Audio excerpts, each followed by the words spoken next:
Welcome to the Dirty Gym Exercise Index, and let's talk about how to do weighted sit-ups that are actually going to carry over to your compound movements. Now, I'm sure you've done weighted sit-ups before. I'm sure you've done sit-ups before. Like everyone has.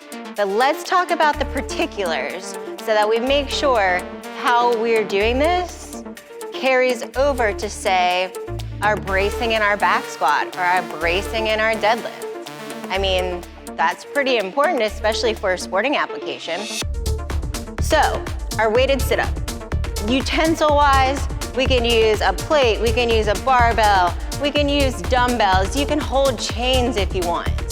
Whatever weight your heart desires is applicable here. So, grab whatever you can. You can even grab a partner if you want for this one.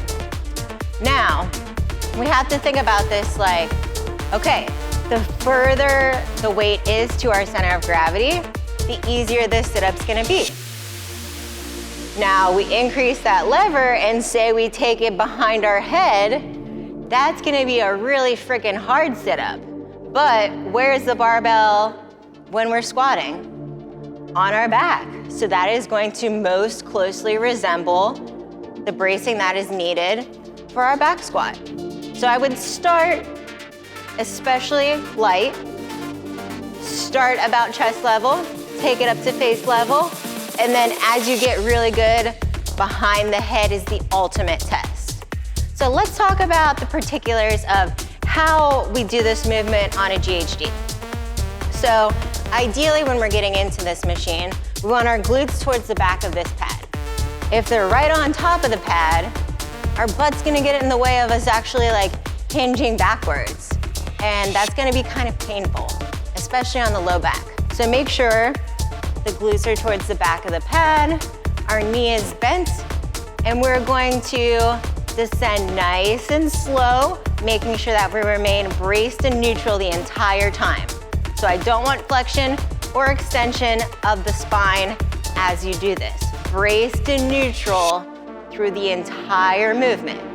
Another thing that we're gonna have to watch is, especially on this GHD, as we come up, I want you to think about driving your knee down. So this will take the hip flexor out of the movement. So we're not gonna be able to pull ourselves up with our quads.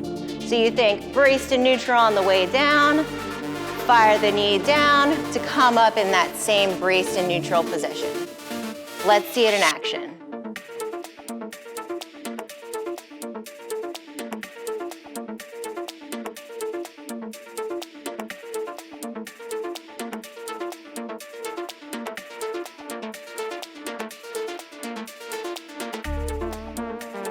Let's see what those abs got.